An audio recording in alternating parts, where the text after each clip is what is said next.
Crime Curious is a true crime podcast that takes an in-depth look into real cases through the lens of a trained investigator and former prosecutor turned judge. If you are sensitive to expletives, anatomical descriptions, and accurate descriptions of crime scenes, this podcast may not be suitable for you.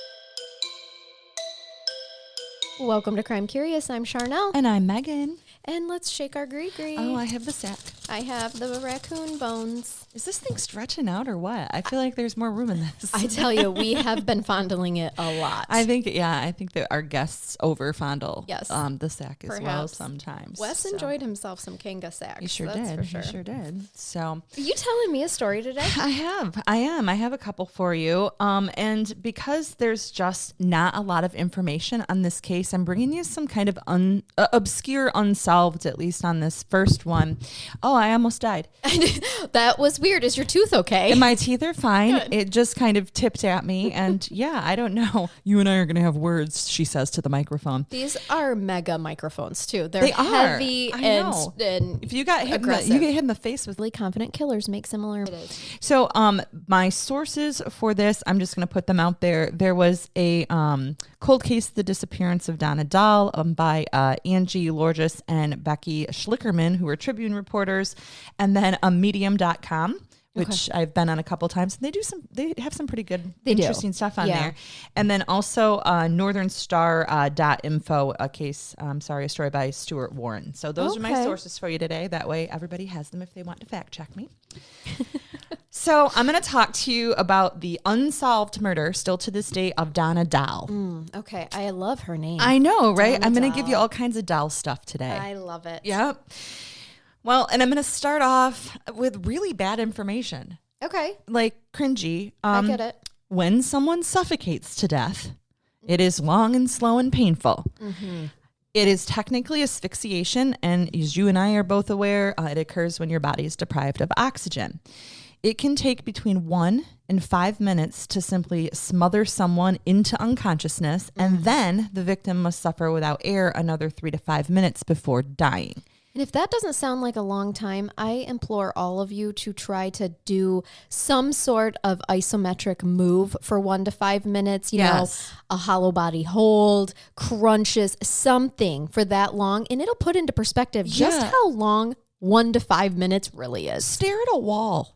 Yeah. And then estimate how long you've been staring at it. Mm-hmm. I guarantee you're going to think 5 minutes passed when maybe a minute or 45 seconds did. Listen to my children tell you all about their hunting experience where they didn't see a single deer. Right. It feels like forever. Well, and you know, I have people testify all the time. And so I'm listening to them in court, and defense attorneys and prosecutors jump all over people for this, but people have different concepts of time. Mm-hmm. So, I mean, I had somebody explaining a trauma that had happened to them. I'm listening, and she testified, I mean, yeah, I think it went on for 3 minutes. And of course, you know, what the attorneys are rolling their eyes like, there's no way this event that you're explaining happened for 3 minutes. But to her, I'm sure that it felt like 3 minutes. Oh, yeah. Yeah. So that's I've had where some we are CSC cases this where we talk about how, you know, about how long was he touching your breast? Well, 15 minutes. Yeah. And you know it wasn't. Right. But time is made up anyway. We're the freaking ones that made time. We did. You know, that decided 60 minutes is 1 hour. It's not real, people. Yeah. And this is where it comes down to juries having to make the hard decision of, is that piece of information, the fact that time was relative and it was different for, you know, her than it was for somebody else, enough for me to find a not guilty on this? Well, that's just it. Or is it happened, right? Or is the information that I set aside, and I'm not going to tell them which way to decide. They have to decide for themselves what they want to do with that information. So in this case, the Dekalb County coroner, Dennis Miller, stated that the exact time of suffocation depends on how much the victim is fighting, among other things, which we know to be true. In the fall of 1970, Donna Susan Doll was an NIU, which is Northern Illinois University, senior. She was an honors student studying Russian Wow. Yeah, hard language. Yeah. Like, you heard me pick on it with an accent a while ago, and that wasn't even good. It's hard. She was a 1967 graduate of Riverside Brookfield High School. Very smart young lady, obviously. She graduated 15th in her class, and she was a member of the National Honor Society. And her name is Donna Sue Her Doll. name is Donna Sue Donna Doll. Sue. Exactly. And just a doll. Yeah. She planned on teaching Russian or working as an interpreter after graduation. Could you imagine Russian being your second language, but you're going to go ahead and teach it? Yep. That is even more remarkable. Yeah, this was not her native language. Yeah. She's literally studying Russian with the intention of being a teacher or an interpreter at some point in time. Amazing. Obviously, she's very ambitious. She had attended Middlebury College in Pennsylvania in the summers of 1969 and 1970 and earned credit toward her master's degree. Donna was described as being pretty, square-shouldered, smiling, blonde, with wide-set blue eyes. And she was described by her friend as having an innocent and open look with a trusting personality to match. We love her. She's a doll. With the exception of the trusting personality, she sounds Russian. Yeah, right? Yep. Nope. This is I'm just kidding. I don't know if Russians are trusting or not. Who knows? I picture her as just a deer. Just a doe. Oh, yes. Just a doe. Just a doe with a blue-eyed doe. Now, her best friend's name is Donna, too.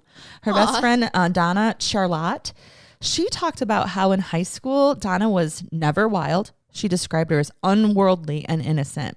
Aww. So Donna Doll and Donna Charlotte's friendship dated back to 8th grade. And Charlotte remembered her friend being burdened with responsibilities at home as a teenager.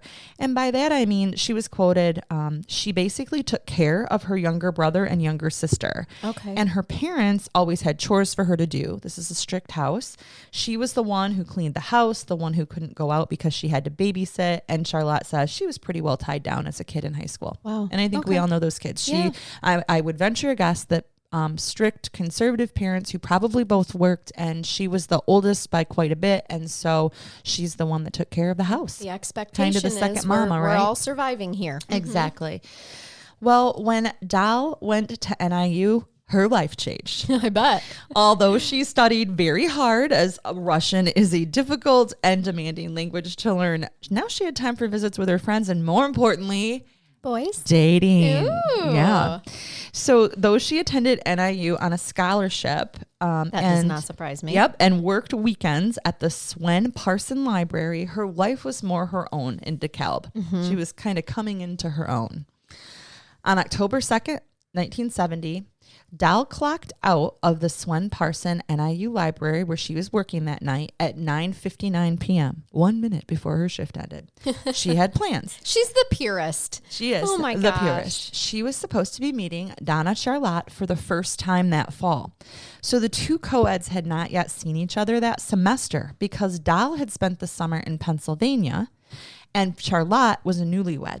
Aww. She had recently even been, Doll had been the maid of honor at Charlotte's wedding. So they haven't seen each other since, right? Aww. So Charlotte pulls up to the NIU library in her 1959 black Ford Galaxy and waited for her friend for 20 minutes. She's quoted as stating, "We hadn't got together yet because of schedules and other things. We were going to get together and talk for a while and get some coffee somewhere. We were supposed to meet at the library. I was supposed to pick her up, and we were going to talk about the summer and what had gone on, but she just wasn't there," she said. So Charlotte stopped at the library, but Donna was already gone. Like, she goes in to check on her. She's not there. Okay. They report she's checked out. Charlotte, she wasn't even immediately concerned, Charnell. Pre-cell phones, people would have things come up and there would be no way to contact them immediately. Right. But Donna also didn't return to the West Lincoln Highway rooming house where she lived that night either. Oh. So this 21-year-old co-ed stands up her best friend and then doesn't come home. Police are not going to make this a big deal at this point. Again, this is 1970. And she's an adult. She's an adult. Students are doing their own thing. And it wasn't unusual for a college student to become sidetracked and miss an appointment, right? Sure. We all get a little flighty, especially when there's partying and dating and those type of things. Especially in college. We get flighty. Correct. And horny. Okay. Also, true. That doesn't change for some. Well, when Doll, by the time she had been gone all weekend, so 2 days later, at 11:30 p.m. on Sunday, October 4th, her house parents reporting her missing to Dekalb police. So she's in this rooming house, and back in the 70s, your master's students, your co-eds, they're staying in these houses, and there's always like a house mom and dad. Yeah. They come in and kind of run the place, and you were in a sorority, so you probably had like a house mom or something as well, right? Yep. So just so people understand, her house parents are the ones who are finally like, she isn't showing up. This is not like weird. Mm-hmm. Well, and to make it weirder, her room was searched. Her clothes and her suitcase were there. So was her last paycheck from the library uncashed. Okay. They said she couldn't have had more than $10 in her pocket. And she also had left without her prescription allergy medicine, and it was the only cure for her constant runny nose and weepy eyes, her friend said. So this girl suffered from allergies. Oh, poor Doll. Oh my gosh, literally. Yeah. I just realized her last name is Doll. What a Doll. I know. Oh. So no one believed that this showed any intention that Doll would have gone on some impromptu trip. No. She also had not shown up for work all weekend. Not like her at all. She missed her younger sister Becky's 10th birthday party, and her family was terrified. And remember, she is close to her family. She's basically kind of helped raise her younger siblings. Yeah. Dekalb Police Chief Don Burke was the detective who investigated the case. Burke read from the missing persons report of 1970. It was indicated that Donna Doll had a boyfriend in Pittsburgh, Pennsylvania. It appears that she had met this gentleman last summer at an Eastern college. So they did have one lead regarding a relationship pretty early on. Okay. He said, so coupling that up with her taking off and this relationship we were told of up front then, they assumed perhaps both her house parents and the police that she had gone east to see her boyfriend. Well, why wouldn't you tell someone? Mm-hmm. Charlotte said, this is her friend, and she's aware of the boyfriend, okay? Charlotte said that the boyfriend was potentially married or recently separated. And this would have complicated their relationship being public because Doll's parents were known to be very strict and quite conservative. Police reasoned she felt they would have disapproved of an unchaperoned visit at the beginning of the school year. Okay, so we're starting to get some stuff happen. Yeah, here's some data collecting. Yep. Well, needless to say, wherever Doll was, the police just did not have a reason to suspect foul play at this point. So, I mean, it's weird. It's not good that her stuff's there, but there's no other evidence to put together other than she's missing. She literally clocked out of her job at the library and disappeared. Yep. I don't want the last place I'm ever seen to be my work. Leaving it, by the way. Can I be last seen leaving someplace interesting or at least enjoyable? Yeah. Yeah, not a library. Not that those can't be interesting, right. But definitely not my job. No, exactly. And Detective Burke, Chief Burke, I should say, continued, there was no abduction reported to us. There's a difference between a witness seeing someone else taking somebody versus someone who was reported missing 2 days after she was last seen. Yeah. So there's a difference in how they're going to look at it and treat it. Okay. Valid point. Well, Doll being missing for 2 days turned into 9. Both the Chicago Tribune and the Dekalb Journal ran short stories about the missing co-ed's disappearance. So they were at least... there was some media coverage. There was some media coverage early on-ish, as in within 9 days. Not what we'd like to see, but for the 70s, not bad. Charlotte's mother sat with Mrs. Doll at night trying to keep her company. So the two moms are sitting together of their their best friends. Right. The Doll family did receive several strange phone calls that week. Charlotte said someone called 6 or 7 times and simply said, I know where your daughter is. Oh, for fuck's sake. Right. And so this is 1970. There's no star 69. No. There's no caller ID. And there's also just complete assholes that may not have anything to do with anything and they just want to insert themselves. As soon as a newspaper reports a missing girl, co-ed, all of the crazies come out of the woodwork. It happens every time we have any high profile case. Some people even admit that I'm the person that did this and they didn't. So we see these things. On October 11th at around 8:30 p.m., 3 teenagers were on their way to a party in Dekalb. They drive out to Nelson Road to pick up some beer that they'd stashed there the week before. So this is a party area. They're in a college town. So Jim Ball, who is from Dekalb, it's his first year of college. He's there with a couple of girls as he walks through the tall grass, and this is about dusk. He's near a ditch that runs parallel to the road. He sees the outline of a body lying on its back under a tree about 5 feet away. The two girls that were with him did not see it, and he's a gentleman, and it's 1970, so he yells for them, go get back in the car. Oh, so good. they go get back in his Pontiac station wagon, and the three of them drive to the Dekalb Police Department to report what they found. There's no cell phones. And they didn't stop anyplace else. They drove right to the cops. There. And isn't that always the way? When you're up to something that you're not supposed to be doing, that's when you find the dead body. Of course. They're off finding their hidden stash of alcohol. And the police know what goes on in this field, in this area. Certainly. Well, the police follow the teenagers back to Nelson Road. They even lead the police right back. The body that was found was fully clothed. Only the shoes were missing. Okay. The woman had a jacket on, but it was not the trench coat that Donna Doll was last seen in. To date, Donna Doll's shoes, the trench coat that she was wearing when she was last seen, and her purse have never been found. Oh.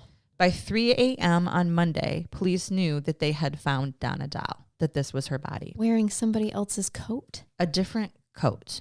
And her shoes and purse are missing, and her original trench coat that she was wearing is nowhere to be found. Is it her coat that she's wearing, or we don't know? Never stated. Okay. A male friend of Donna's, who was a graduate student in the NIU math department named Charles Burke, identifies the body. Okay. The two had dated, Charlotte said. Oh. So Burke is the ex-boyfriend of Donna Doll. And this is who police have identify the body. Mm-hmm. Okay.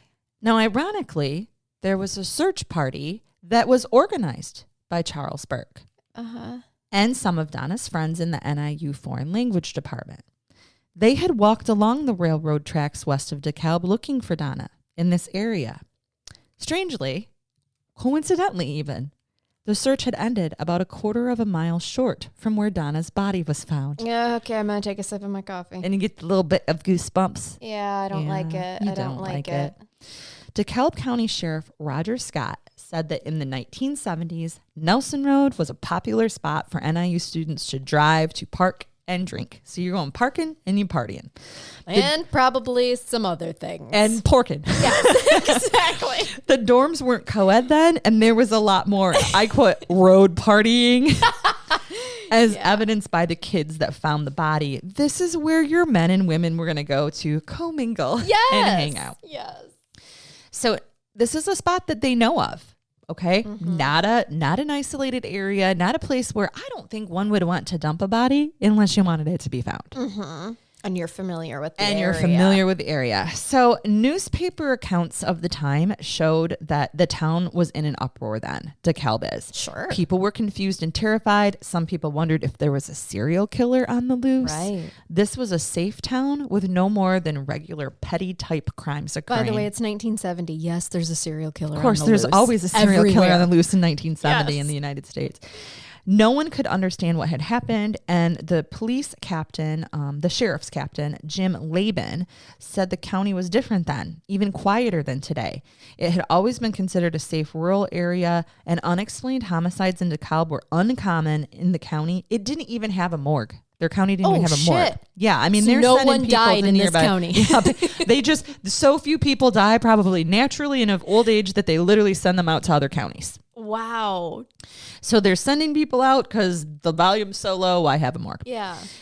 Laban stated, everyone was wondering, well, obviously people think right away, is there some type of killer roaming the streets of rural DeKalb?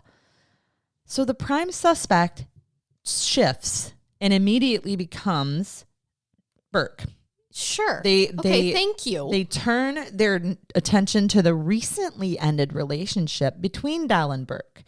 Motive-wise, then, there's Burke, and there's the new man that Doll had been seeing in Pennsylvania. Uh-huh. Although the police started with that fact and circled away from it into every direction looking for any other explanation, Laban said there was nothing else. His opinion was the killer targeted this one person for whatever went on between them. And if we only knew some of these things, he said, maybe that would give us a different direction to go in. But those are the only directions that they have at this point. Got it, right. And she was not sexually assaulted. No. There's no evidence of that. $10 Remember, maybe in there her are pocket. literally 3 sources. There are no transcripts of anything that I can find. And I can tell you why, as we get here soon. Okay. This is an open case. Wow. This is still open. Yeah. Scott said there was no violence in her death, no visible signs of violence. Wow. Which indicates they had to be close and know each other. Yeah. So there's no sign she was tied up.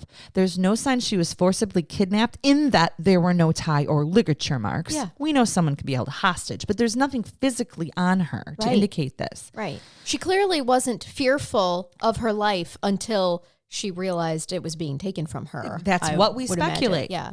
So Doll had recently broken up with Burke. Charlotte called him Doll's first boyfriend. So remember, she didn't date much. Charlotte at least talks to her friend enough that she's aware of Burke and knows that this is what she classifies as the first boyfriend love. Okay. Charlotte had received letters from Donna, her friend, while attending a summer foreign language program in Pennsylvania. Oh, detailing her plan to end her relationship with the first boyfriend, Burke. Yeah. Doll had told her she was interested in the man from Pittsburgh, and he planned to visit her at NIU over Halloween. Okay. So she had moved on. Yeah. Police said the boyfriend might have had a motive to keep his girlfriend from breaking up with him. Hello. Maybe. This circumstantial evidence indicated to police. The way you said hello. I wanted to say, it's me. We're breaking into some Adele. Anyway, the police are feeling at this point in time, again, circumstantial evidence that he didn't want to be jilted. Charlotte had said that she thought Doll's first boyfriend, Burke, was a possessive jerk and a nerd who did not have any intellect that matched Donna's. Her friend didn't like him. Yeah. Obviously supportive of Miss Doll moving on with the guy in Pittsburgh. She's like, good, you can do better. Yeah. Burke also happened to live alone in an apartment at Suburban Estates close to the spot on Nelson Road. Okay, I was going to say, how close is that to Nelson Road? Where her body was found within a mile. Yeah. Within a mile. I don't like this. Burke never confessed. Sure. Officers Scott and Laban said his attitude at the time was, how could you possibly suspect me? He was close enough to her family that he even served as a pallbearer at her funeral. And Donna was Donna was buried wearing a pair of earrings that he had given her. Oh, God. I am sure the conservative parents who were previously unaware of her new relationship, they're going to like the first boyfriend, the one that she was close to, and are not going to approve of newly separated guy in Pittsburgh. No. Pittsburgh. Right. But, Well, Burke is still the prime suspect. He is reported. Regardless of the fact that he's a pallbearer, identified the body, That's that she's wearing the earrings he gave her. That's right. He's the prime suspect. He is actually, nowadays, reported to be a senior consultant at a large Chicago bank. Okay. He currently spends his days designing computer systems that do number crunching. Okay. He's living his life. Okay. When offered a chance to tell his side of the story from 1970, the suspect says, I have no comment, and slams down the phone. Yeah, he's probably sick of being accused. Well, interestingly as well, the day that the sheriff announced to the press that there was a prime suspect in the case after she was found, he tried to slit his wrist. Oh. But before checking out of the University Health Service at 4 a.m. after he attempted suicide, he was medically cleared. He really quickly retained an Ed Dietrich as his lawyer. Oh, okay. On October 20th, 1970, the Dekalb Chronicle quoted Dietrich, his attorney, saying, Burke has been quite emotionally disturbed over Miss Doll's death and has been extremely cooperative with the police, working 20 out of 24 hours with them when called upon to help. Okay, we're being a little dramatic here. 20 out of the 24 hours. Remember, the police aren't even working 20 out of 24 all hours. Have different concepts of time. Yeah, I'd say. It felt like hours. Jesus. He answered 5 questions. Burke, even according to Dietrich, he volunteered to take a polygraph test. Okay. But there's no evidence that he took one or whether police offered him one and he later refused. And as I stated, the Donna Doll case is still open. Right. Well, now I'm going to get you to the weirdest part of the case. Okay. this case is about Miss Doll. I got to make things a little odd, awkward, something. Don't we always like to get awkward up in here? We do. The pathologist's report did give suffocation as the cause of death. Okay. Investigation implies that Donna was smothered to death with either a pillowcase or maybe a piece of plastic. Sergeant Leafheit of the Dekalb PD indicated, though, no fibers were found in her lungs or airways. Pillowcases would have fibers. Yeah. As would be usual in suffocation. But there was evidence that she had eaten 5 to 6 pounds of potatoes before her death. What? Yes. What did you just throw at me? 5 to 6 pounds of potatoes? Pounds of potatoes in her stomach at the time of her death. Now, food in your stomach can go back about 48 hours. Contents in your stomach help estimate times of death, and undigested food would indicate that this death occurred within 12 to 48 hours when she was found. So she leaves the library, has an entire family pack of potatoes? Well, she wouldn't have done it then because this is 9 days later that she was found. Wait, shut up. You're right. What the fuck? Yeah. What the fuck? She's missing for all this time, obviously still alive up until very recently. And then when she's found dead, suffocated to death, which asphyxiation is her cause of death, suffocation. Did she die from the inside out, from the potatoes, from the spuds? Let's talk about potatoes. Could that have happened? A study from University of New Mexico suggested that a 100-pound adult would have to eat a full pound of green potatoes before showing signs of solanine poisoning. Solanine is a glycoalkaloid poison found in the nightshade family. That's potatoes, tomatoes, and eggplants, by the way, that we eat. We eat nightshade plants all the time. It can occur naturally in the green parts, so the leaves, the fruits, the tubers. Signs of solanine poisoning can include diarrhea, fever, or to the extreme, hypothermia, so you can be either super hot or super cold, headache, slow pulse and or breathing, stomach pains, and vomiting. So all of the bad things. All the bad things. Death isn't listed, though. No. But those things can all cause death. Right. At an extreme. But I mean, I wouldn't think she had shat herself to death because all the potatoes were still in her body. Right. Solanine cannot be removed either by boiling potatoes. So when people are like, did she eat 6 pounds of raw potatoes? No, she could have eaten, they could have been digested. It could have been cooked potatoes because boiling doesn't remove it. Okay. Frying potatoes can remove solanine, by the way. See, more good reason to fry up some potatoes, French guys. fries are always safe with French fries. That's right. I don't think I could eat 5 pounds of French fries, by the way. No, I've been real hungry and eaten like half a pound of cheese fries. Listen, I am a 100-pound human. Yes. And I can put away some food, especially potatoes. Yeah. Ask They're anyone who's had a meal with me. They're the perfect food. They are. But I got to tell you, when you're my size, after so long, your stomach does start to bloat. Yeah. Yes. And there's a stat, I call it my stop button, because when the buttons on my jeans. Okay. I thought maybe your belly button poked out.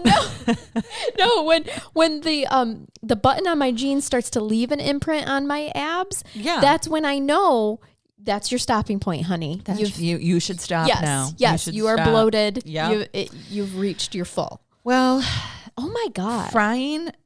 We don't know whether they were fried or not. Okay, we don't know how. Can we tell how it was cooked? We don't know. We just know she ingested them because they were being digested. Symptoms of solanine poisoning can occur 8 to 12 hours after ingested, but as rapidly as 10 minutes. Now, solanine is also technically considered a nerve toxin. With potatoes, it is produced in the green part, leaf stem, and the green areas of the skin on your potatoes. Okay. It is actually a natural defense that a potato has against insects and disease. I didn't know they had a defense. They are nightshades. Potatoes are more deadly than we think. They are the perfect food, and they are brilliant. Wow. They defend themselves. They make vodka. And they make vodka. Yes. Wow. And she's studying Russian. And she studies Russian. That's why I didn't think it was all that weird at first until you laid me with the 5 to 6 pounds. It can cause impairment of the central nervous system. Okay. So still, even with solanine poisoning, which This should have showed up on an autopsy report, you would think. Yeah. If they ran these things, if they found the potatoes, death would still be unlikely to occur, especially by suffocation. Right. So suffocation is the obvious cause of death. She showed those signs. They know that she suffocated, but she couldn't have suffocated from something that was fibrous because there were no fibers in her mouth, down her throat, in her lungs. Plastic, suffocate somebody with a potato. I mean, it's crazy. Potato. This case is left with more questions than answers, as often happens. Why would Donna Doll have consumed pounds of potatoes within 12 to 48 hours prior to her death? After she'd been missing for 9 days. So she was alive somewhere. For quite a bit of time. But not being tied, not being held captive that way. Did anyone see, what is boyfriend's name? Burke. I was going to call him Zuck. That's not true. You can call him Suck. Burke. Did anyone see him? Well, he organized a search. He did organize a search. But I'm like, just where was he for those 9 days, or at least 7 days? We're going to go back and dissect that in a few minutes. Okay, good. So from the pathology report then, and the digestion of the ridiculous amount of potatoes. It is an astronomical, insane amount of potatoes. She is not a big girl. There are photos of Donna. She is not a large woman or anything. She wasn't just like sucking potatoes down. They determined that Doll had been alive for at least 48 hours after her disappearance, if not more. Okay. But at least 48 after her disappearance. Okay. Theories regarding the murder then, right? Mm-hmm. So let's go with the man she was seeing, who was either reportedly separated or newly divorced. Okay. All kinds of motive there potentially, right? If he decided was in a complicated relationship. Yeah. Right. All right. His name is never given in any of the documentation that I found, but he was cleared.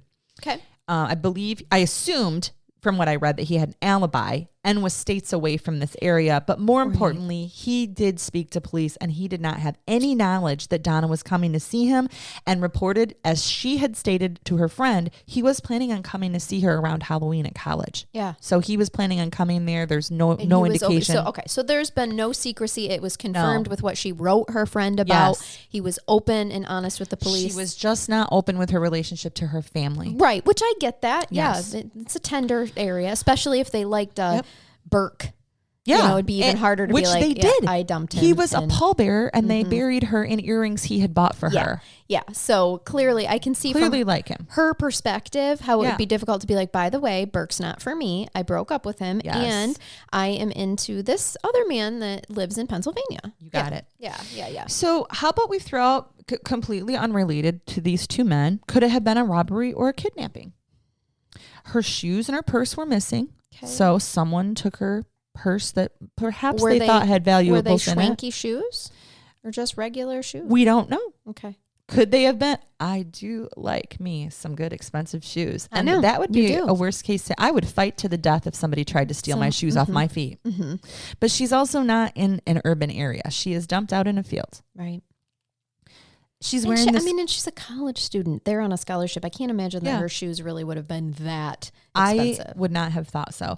But remember, so she is wearing a coat when she's found too, by the way. Yeah. It just wasn't the same trench coat that she had been wearing the night she went missing after work. And there's no defensive wounds or signs of a struggle on her body to indicate that one would have been forcibly kidnapped or robbed. Yeah. So it's not like she was like robbed and beaten up.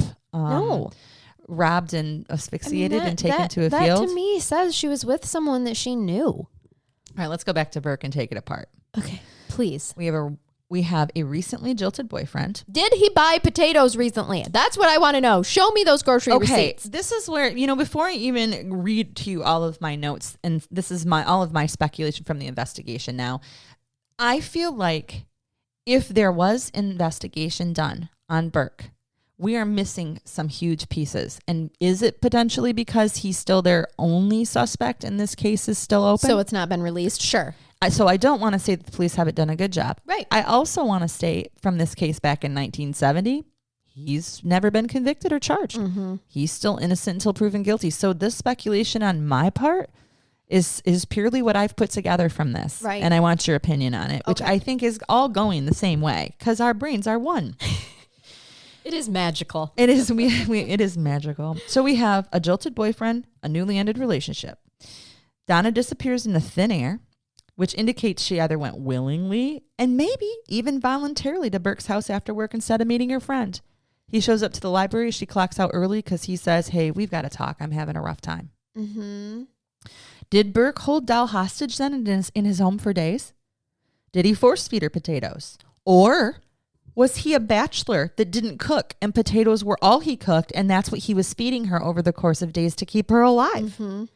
We don't know if his apartment was ever searched. We don't know if he recently bought 5 pounds of potatoes. Did he even plan on killing her? If he did. And was he holding her hostage, feeding her potatoes, and then he loses his cool, realizing the relationship is over? Then he suffocates her? Maybe even in her sleep, so there's no defensive wounds or injuries. Mm-hmm. So speculating right here, y'all. And then he dumps her body close to his residence. And why would he dump her in an area where students would likely be to party? He's a student. Right. He knows. Right. If he did it, did he want her to be found because he loved her? Right. And after he killed her, he didn't want her to go, like missing for too long. Maybe there was a little remorse there. It could make sense. Did she have another jacket that she had left at his house when they were dating? Yeah, I wondered that as well. And that he either put her in the new jacket or did she put it on willingly and then he killed her? Did he carry her to the car, leaving her shoes and her purse behind? And those were never found. They weren't dumped in the field, at least, if they were well hidden, and no one has yet found them. So, case is unsolved. No new leads have come in. This is the only lead that they still have. It's still open. It's living on in 2 binders and a box of documents at the Dekalb County Sheriff's Office. Anyone with information is asked to contact the Dekalb County Sheriff's Department. They stated, we will keep it open with the hopes that somewhere along the line, something will materialize that will make a difference. Mm-hmm. Doll's younger sister, Becky, who's the 10-year-old whose birthday party Donna missed, gave an interview 40 years later, so when she was 50 years old, where she stated that they just wanted closure. Yeah. And her friend Charlotte wondered, if Doll was alive, would she still speak beautifully in Russian? Would she be a teacher? Would she be inspiring students everywhere? Oh, I think she would have met all of her goals, most definitely. Yep. So what about the possibility of he was holding her captive and he wasn't feeding her? And so then he finally gives her potatoes and she gorged herself because she hadn't ate in days. Yeah, it's just, I researched a bunch of this and I always love getting opinions from our fans and some of our experts here, maybe some of you medical experts and stuff. Could it appear that engorging yourself, could lead to some type of a loss of, pressing against your airway that would appear to be some type of internal suffocation or asphyxiation? Right. There was nothing that indicates she was choking.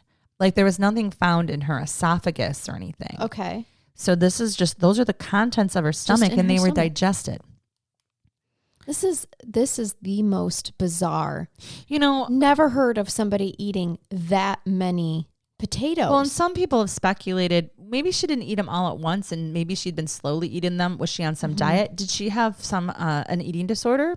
Some type of bulimia or even pica. Pica is more non-food related, but if you're eating perhaps raw potatoes in 5 pounds, that's not good. You're not supposed to eat raw potatoes. No. And I've known people who've developed weird either pregnancy cravings or a pica-esque type of situation where they crave that. Yeah.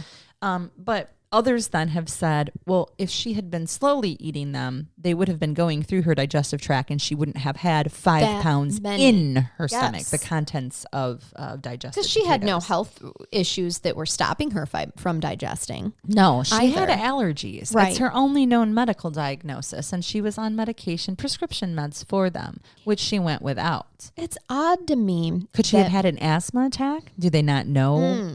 But no reports that she had asthma, just that she had allergies. Mm-hmm. No anaphylaxis was reported, so any type of an allergy that would have caused, some type of a shock or death from internal suffocation again. We're at a loss. It's the potatoes. It's the weirdest fucking thing ever. It really is. And I think what bothers me is just picturing herself. She would have been excited to see her best friend. She was planning on seeing her best friend, who she hadn't seen seemingly since her best friend's wedding that summer. And I just don't know that she like would have prearranged to stand her up. Like, I don't know that Burke would have called her at her shift or whatever at the library and said, we really need to talk. And she would have been like, she wouldn't have stood up her friend for it. No, I'm wondering if he pulled up knowing she gets out at 10 o'clock. She clocks out at 9:59. So he's right there. And what if it's possible that he manipulated her and was like, oh, I have Charlotte maybe back at my, my place, or get in right now. Maybe he had a gun. It's like, we don't know. Exactly. So if you're holding somebody hostage with a weapon, you don't have to touch them if they're scared. That could be why there's no marks or signs of forced injury on her. Or what if, just to say it's not, and Burke's not involved, what if just another rando pulled up and was like, get in the car? That's what's speculated. But she was just kidnapped. But there's no, for $10, like there's no real motive for that to keep her alive. Obviously, this woman was kept alive.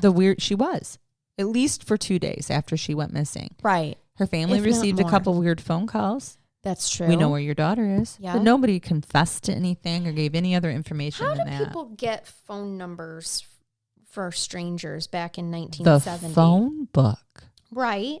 But did she live in this area? I believe that they lived near Dekalb. Because I'm like, you'd have to get go a phone away book a little bit from that same zip code to find her parents' phone number. Or you knew her parents' phone number. Thank you. That's what I'm getting at. I know you were. You knew the parents' phone number. Yes. 100% pure speculation. Yeah, okay. Is. Allegedly. Well, and here's the thing too. I would never implicate this woman, Charlotte, her friend. Right. But you always have to take into consideration other people who've been in the area. She was coming to pick her friend up, and then is that a possibility? I'm glad was her that car you looked said at? It because I was going to say. Well, I don't believe it.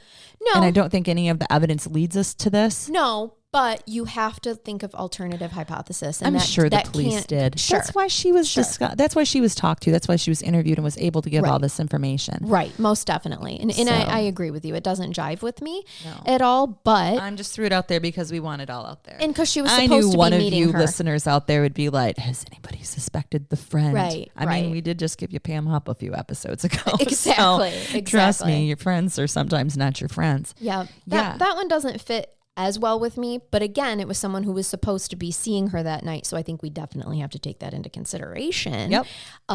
But damn, just a random act of potato violence? I just don't know about you know what this. I really don't like about this is anytime a potato's looked at negatively. I know. I don't want fried. Right. You keep those fried ones. Those will save your ass. Yeah.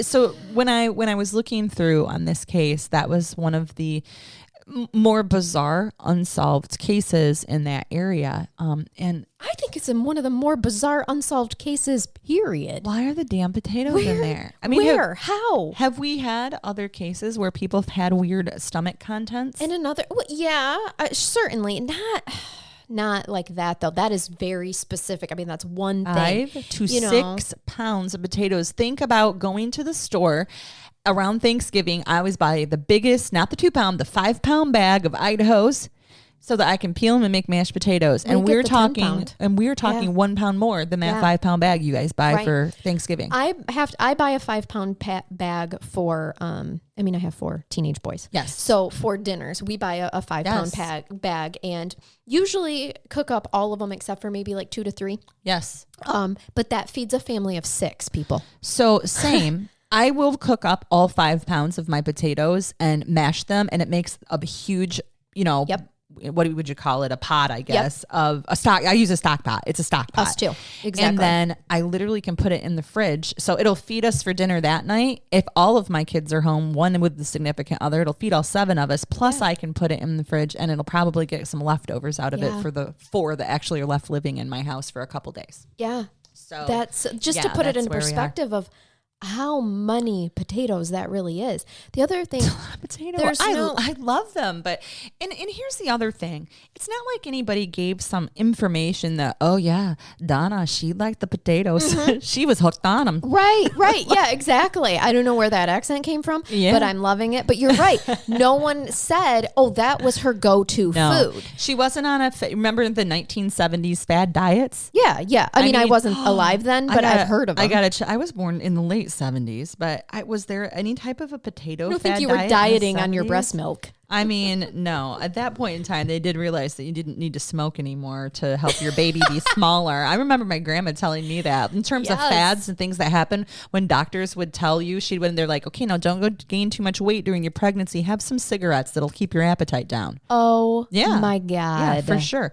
The evolution of humanity or of humans is astounding to me. Yes. How we're still here, I'll never know. Birth weights have increased. It is a short-term dietary plan where an individual has to eat only potatoes for 3 to 5 days, followed by a week or month, depending on the person's requirement. This extreme eating plan focuses on consuming nothing but cooked potatoes for rapid weight loss. Whoa. This was some type of a weird potato diet. I just put everything you need to know about the potato diet. But no one speculated this, by the way. Yeah. And she wasn't a big girl, right? Well, she wasn't obese. Okay. But when you have, what about body dysmorphia? What about some bad, perhaps she was dieting? Getting herself a new man's, maybe potatoes, wanting to get a little more into shape. Interesting. So the potato diet here is very well .com says it's a short-term rapid weight loss solution. They're the primary source of calories in the diet, potatoes, because they're an excellent source of fiber, vitamins, and minerals, and proponents of the potato diet believe you can lose about a pound a week. So there's all different variations, but basically in its simplest form, followers of it eat nothing but plain potatoes for several days. Since the diet is restrictive, it is not meant to be followed long-term. And there's been other diets like this. If you remember the cabbage soup diet, the grapefruit diet, you can eat on this. Basically, it says they encourage people on the potato diet to eat until they're full. Bless you. So sorry. Excuse me. It encourages volume eating. This is when you fill up on foods that are naturally lower in calories, right? So then you eat less throughout the day. The potatoes are supposed to be plain, so you're not adding your butter and sour cream and condiments. Forget it then. Basically, forget it. They said less strict versions sometime allow you to add a little bit of mustard or homemade ketchup. Who the fuck eats mustard on a potato? And I love mustard, but me too, but not on a potato. No. Do you guys do that? I don't know. Message us if you eat mustard on potatoes so that we can silently judge you. No, I'm just kidding. Right? But I want to know why. I mean, I guess don't knock it till you try it. I've never tried it. Maybe that would be something that is better than we think, right? Yeah, absolutely. And oh my gosh. In the 70s, what diet fads were popular? It was the sexy pineapple diet, the grapefruit diet, the wine and eggs diet. Yes, it was a thing. And even the cabbage soup diet, aka the Dolly Parton diet. I think I've accidentally been on the wine and eggs one. Yeah, me too. Shit. But it's usually I call it a charcuterie. Charcuterie. Shit. Oh, that's fantastic. And Atkins started around 70s too, which certainly a potato does not fall within which. I was going to say, like, what if she was hiding out and was eating the potatoes and just accidentally died from them and was trying to walk back? She'd be familiar with that area too, so trying to get back. But that, she doesn't have her shoes or her purse. That doesn't jive either. Nope. And she wasn't dirty, right? Like, there's no information that her clothes had been tattered and dirty at all. Because I'm like, what if she was held captive? She was, no. And got herself out and was feeding off from a potato farmer. I think she had been in the elements for a little bit. I mean, she had been dumped there, but she was wearing all of her clothes and this coat. The only thing missing were her shoes. So this is bizarre. Yeah, it is bizarre. You are going to keep me up at night. Well, Donna Doll. that is always my goal. I know. Yes. I like keeping you awake. This is going to be for a different reason, though. I know. And I was going to bathe you and I lost my brain bath because when you Google search for something else like potatoes, it lost my other fucking Google search. So I'm going to find you a story here. Tell the listeners about your new phone and what you told me before we started recording. I have maybe this is the brain bath. Mm-hmm. When I've had this phone, my old phone, for 5 years, we have a really... It's longer than some people's relationships. We had a really good relationship. And she knew what I needed all the time, and I knew how to handle her. You knew the buttons to push, and she knew how to deliver to you. And so it was time for me to get a new phone. I actually went in there to the fucking AT&T store, and I am having severe anxiety at this point because my life is on this phone. My every app, everything I've used for 5 years. And part of the reason I'm panicking is because while I do keep track of some important passwords, I don't have them all memorized because my phone, that beautiful, lovely bitch that she was, memorized all my passwords for me. Yes. So I didn't need them. She just always knew what you needed. She knew what I needed. And so I went in there, and the lovely lady at AT&T who was helping me out was like, I said, sometimes I really wish I had an iPhone because I know they can mirror image your phone, and apparently it even takes over the apps and everything, like legit mirrors it. Well, you don't have that opportunity on a Samsung, okay? No. She's like, oh, well, I can mirror it. Like she plugs the thing in and brings it over to the phone, but it doesn't give you all your passwords and stuff. Right. So I got this thing. This thing that I'm holding. You're not even willing to call it. I don't know. A friendly name I feel like it's a stranger. I feel like I have cheated on my other phone, and I don't know. I have been working on figuring out how to stroke it correctly and press the right buttons, and I'm surprised I haven't been shocked or zapped. I'm waiting for it to bite my finger off. You do seem to be handling it a little bit more gingerly. I do. And now there's like this fingerprint thing. Oh, yeah. And so you're not used to that. But you have to put your finger in the right spot. Yeah. She's a fickle woman, this thing. I know. Men, I understand how you all feel when we pick on you for not being able to find the right spot. That's my phone. Right. I can't find her spot. It's just not working very well. So when I came in here, as I'm trying to find my story, you had mentioned that I seem to be doing asked better. You how you were getting along with your new phone. And I said, I think we're finally settled into our new relationship. I know where everything is now. I don't think she's enjoying it quite yet because I can't get the buttons pressed right.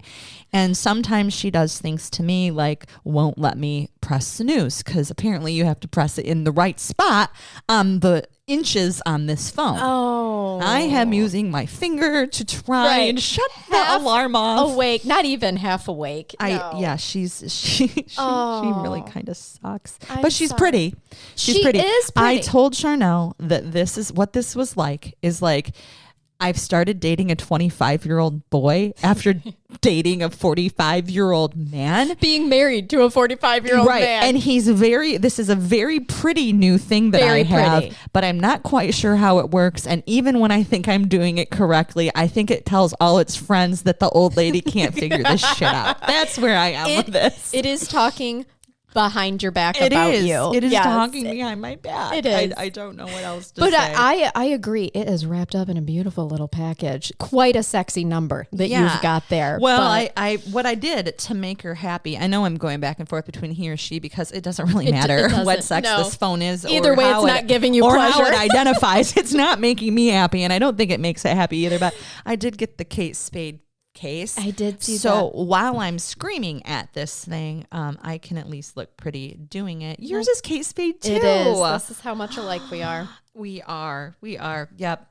So I feel like I'm going to give you a little bit more of a brain bath because some people may not find my life as funny or irritating. I enjoy that. I actually think a lot of people can relate. I hope to that, both with the dating, being 45 and dating a 25-year-old, and the actual phone switching. Well, and just to go along with this, there are still apps that I have and have had on this phone for years that I cannot get in.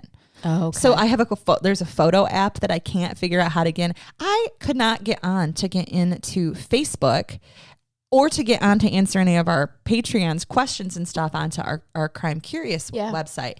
And I'm like trying to figure out how the fuck to get on Facebook because it won't. I'm like, I'm going to have to start a new Facebook account, and my whole life for the past 14 or 15 years is on Facebook because that's where I post all these pictures. Well, I'm like, okay, I'm going to check out Pinterest. I didn't want to lose my Pinterest boards either. Of course not. So I get on Pinterest. For some reason, I could get on Pinterest. Okay, I must have either remembered my password or whatever. Well, when it came up, it said something about Facebook, and this is when I remembered that my Pinterest is linked through my Facebook. Oh. So You went in the back door. I shut Pinterest down, gave her the shocker, and went right on in and was able to get into Facebook after that. God.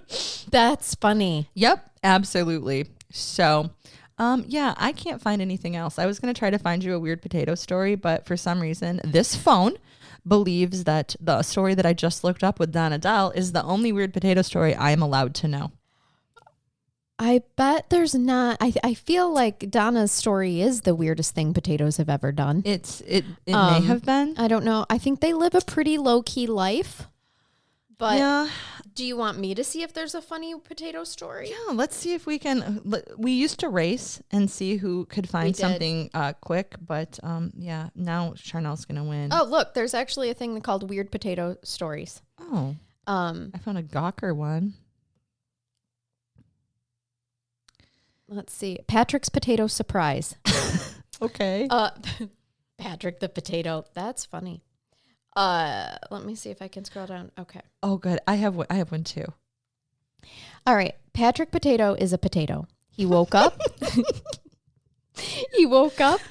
Hopped out of bed, and hopped towards his bedroom door. Patrick paused and realized he didn't hear any voices. Patrick wondered aloud, weird, how come there aren't any voices I hear? Polly, is always so loud and wakes me up.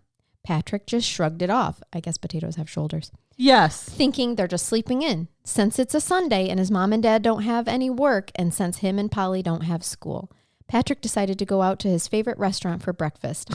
He grabbed his leaflet, let his grass bucks in it. Sorry. So that's like his wallet. Oh. Then he wrote a note to his parents where he was going. Patrick hopped out the door because he doesn't have legs because he's a potato. Happy about finally waking up to peace and quiet, not knowing the real reason why his parents or Polly, or why he didn't see his parents or Polly awake. Oh no, I think that I'm reading us another murder story. You do this every time you cold read. I know. Sorry. Patrick hopped down the street faster and faster until he finally ended up at his favorite restaurant, Brunch Barge, and went inside. He found an empty seat and sat down. He looked at the menu and ordered the potatoes surprise, thinking it's just a meal for potatoes. It's a surprise for a potato. When he got it, he found something the waiter called French fries. Ooh. Patrick took a bite and called the waiter over. Hey, waiter, he said, what's in these? He looked down, gesturing to the French fries. Oh, those? The human waiter asked. Well, oil, seasoning, and your family. Patrick laughed, just thinking the waiter was joking. Then the waiter started to suspiciously pull something out of the inside of his uniform pocket. The waiter grinned maliciously. Now it's your turn.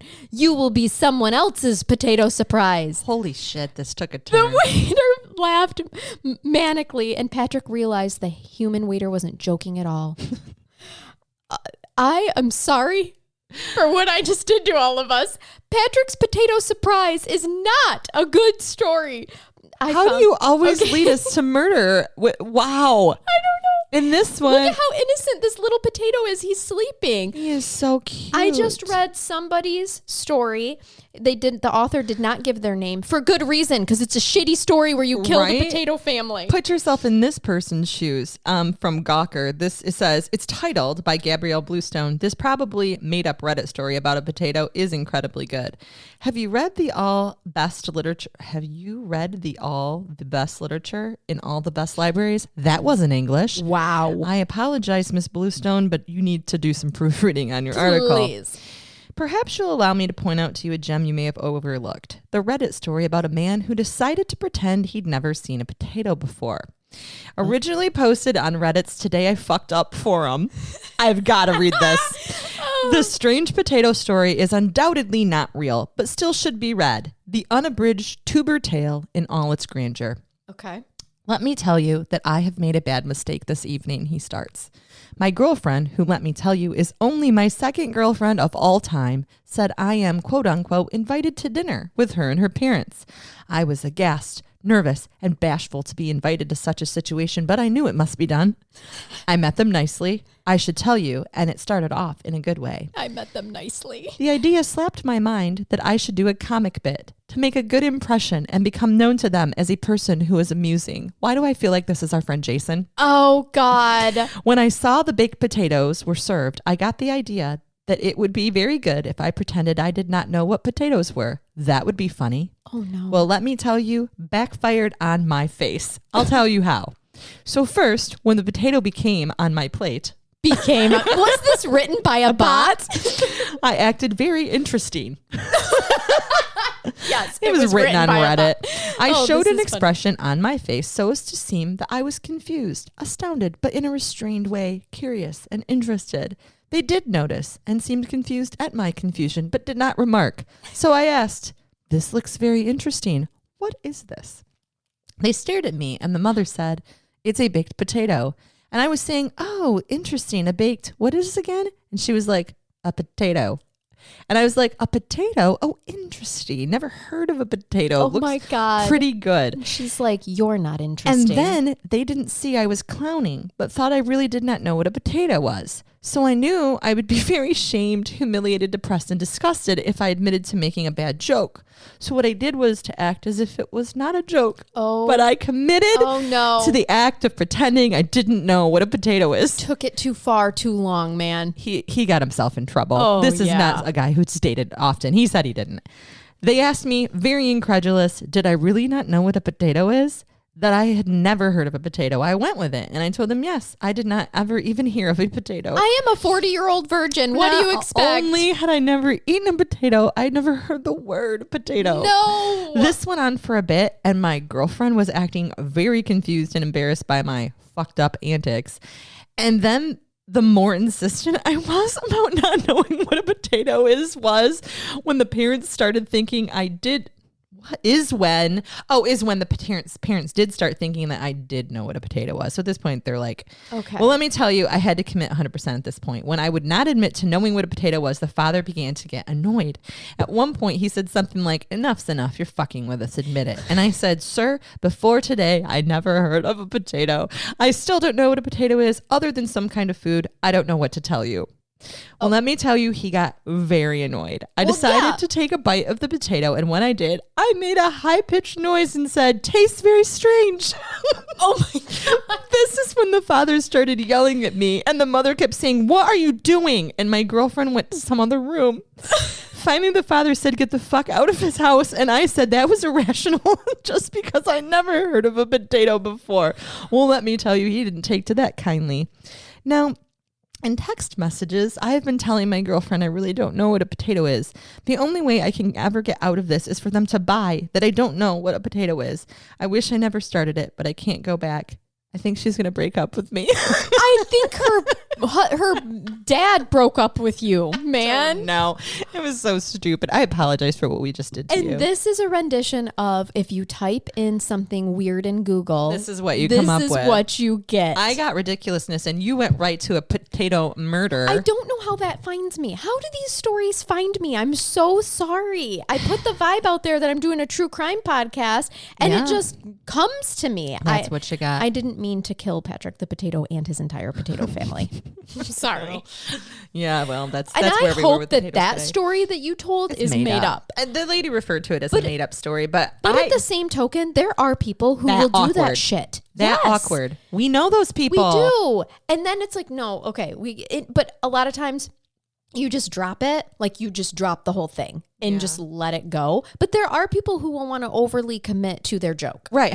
Right. Exactly. That's what I was going to say. Do we all know people who've become so committed to something that they've started that I like to equate this to realizing about 5 minutes into an argument, you realize you're wrong. Yes. But you are committed. But though some people won't say, "Oh shit, I'm wrong." Right. They continue the argument knowing they are wrong so that they will somehow still win this argument and go with it. Yes. And that's what happened, I think. And you can see it on their face the moment that they realize that they're wrong. Yeah, I can. Yeah. And also, I've really been there. funny. Oh, certainly. Certainly. And some people might disagree knowing who I am as a person, because I do like to be right. I like to be heard. But I very am cognizant of the fact I was telling a story about something and then I stopped and went, oh my God, I have just been arguing to you for 5 minutes and I'm wrong. And my husband's like, just a second, my chest hurts, my arm. I mean, my tingles. Did you really just admit you're wrong? Like, this has never happened before. I'll admit it. Yeah. I've grown as a human. I mean, probably like 20-year-old self, never. I would have been stubborn enough to be like, I know I'm fucking wrong, but I'm just going to keep going. This is the hill I have chosen to die on. Yes. I do not know what a potato is. 100%. I would have, first of all, I wouldn't have told that bad of a joke. But I would have been the person who wouldn't have admitted it. You can always get out of the joke. Your out was there multiple times when he said, you're fucking with us, right? You say, yes, of course I'm fucking with you. Absolutely. Isn't your daughter lucky to have me? Right. Like, that was the time, man. Yes, 100%. Yeah. But now I've grown as a person and can be like, oh, shit. You're right. I am very wrong about that. Yeah. Yep. Oh, well, great story today. Short one. Short one. If anybody out there knows any information about Donna Doll, please come forward. Dekalb County Sheriff's Department still has this open. It survives on in a couple files in a box, and it is open. So you're not going to find much more than I did out there, and probably for good reason. Right. But we have one suspect. He has never been proven guilty or charged with anything, and apparently he is living on his life in the Chicago area. Well, sure. I mean, of course he is. He has no other choice but to. Life goes on, but I'm very sorry to her family. Yeah, me as well. So, all right. Well, and I think, do you want to give some of our stats? How about y'all go over to our Facebook page. I was trying to give the email address. Go over to our Facebook page, and then you can always hit us up at crimecurious@yahoo.com. Crime Curious Podcast. Yeah. No, it's crimecurious@yahoo.com. And then our website is crimecuriouspodcast.com. Check our website. Have you updated any pictures on I have not had a chance to put our Cap of Ball one on I know. That's the whole reason we took those pictures. Yeah, so we have a couple good ones. And I just need time to get that done. So I will be uploading new pictures soon. There's merch on there. And if you feel so inclined, if you would like to binge hundreds of exclusive bonus content, there's so much on there. And we release 5 bonus episodes a month, depending on what level you join for Patreon as well. You get lots more of us if you're a Patreon. So the link is in the show notes. You can also join from our website. So or if you just want to throw us a bone with Buy Me a Coffee, we use that for research. That's what we buy books with. So that link is in the show notes as well, and it is extremely appreciated. So yeah, until next time, we hope you keep it curious. Keep listening. Bye-bye. Bye-bye.